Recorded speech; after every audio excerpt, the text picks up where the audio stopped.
நடிகர் எஸ்.ஏ. அசோகன் ஒரு தமிழ் திரைப்பட நடிகர் ஆவார். இவர் பொதுவாக அசோகன் என்றறியப்படுகிறார். தமிழ் திரைப்பட உலகில் சிறந்த வில்லன் நடிகராக அறியப்பட்ட இவர் ஒரு குணச்சித்திர நடிகராவார். அசோகன் அவர் இயற்பெயர் ஆண்டனி. அவர் பிறந்த இடம் திருச்சி, தமிழ்நாடு. அவர் பிறந்த வருடம் 20 மே 1931 திருச்சிராப்பள்ளி. அசோகன் அவருடைய இறப்பு நவம்பர் 19, 1982. அவர் இறந்த இடம் சென்னை. அவர் படித்த கல்வி நிறுவனங்கள் புனித ஜோசப் கல்லூரி, திருச்சிராப்பள்ளி. அறியப்படுவது வில்லன் மற்றும் துணை கதாபாத்திரம். அவருடைய வாழ்க்கை துணை மேரி ஞானம். இயற்பெயர் சரஸ்வதி. பிள்ளைகள் வின்சென்ட் அசோகன். அசோகன் அவர்கள் இளமை பருவம் திருச்சியில் பிறந்து வளர்ந்த இவரது இயற்பெயர் ஆண்டனி ஆகும். தனது சிறுவயது முதலே மேடை நாடகங்களில் பங்கேற்பதில், பேச்சு போட்டி மற்றும் கட்டுரை போட்டிகளில் பங்கேற்பதில் ஆர்வம் காட்டினார்.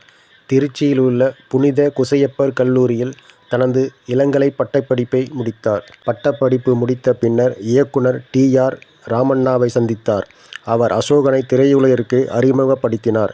ராமண்ணாவின் விருப்பப்படி ஆண்டனி என்ற தன் பெயரை அசோகன் என திரையுலகிற்காக மாற்றிக்கொண்டார். முதலில் ஔவையார் என்ற திரைப்படத்தில் அறிமுகமானார். 1961ஆம் ஆண்டில் வெளியான கப்பலோட்டிய தமிழன் திரைப்படத்தின் மூலம் திரையுலகில் முன்னேறத் தொடங்கினார். இத்திரைப்படத்தில் ஆஷ்துரை வேடமிட்டு நடித்திருந்தார். 1960 மற்றும் 1970களில் பெரும்பாலும் வில்லன் கதாபாத்திரங்களில் நடித்தால் பல குணச்சித்திர வேடங்களிலும் நடித்திருக்கிறார்.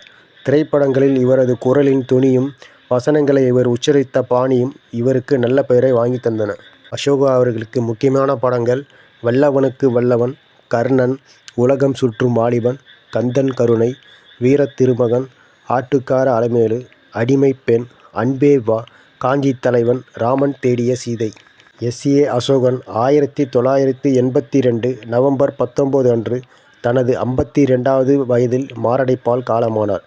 3 ஆண்டுகளின் பின்னர் இவரது மனைவி மேரி ஞானம் சரஸ்வதி காலமானார். இவர்களின் 2 மகன்களில் அமல்ராஜ் காலமாகிவிட்டார். மற்றையவர் வின்சென்ட் அசோகன் தென்னிந்திய திரைப்படங்களில் நடித்து வருகிறார்.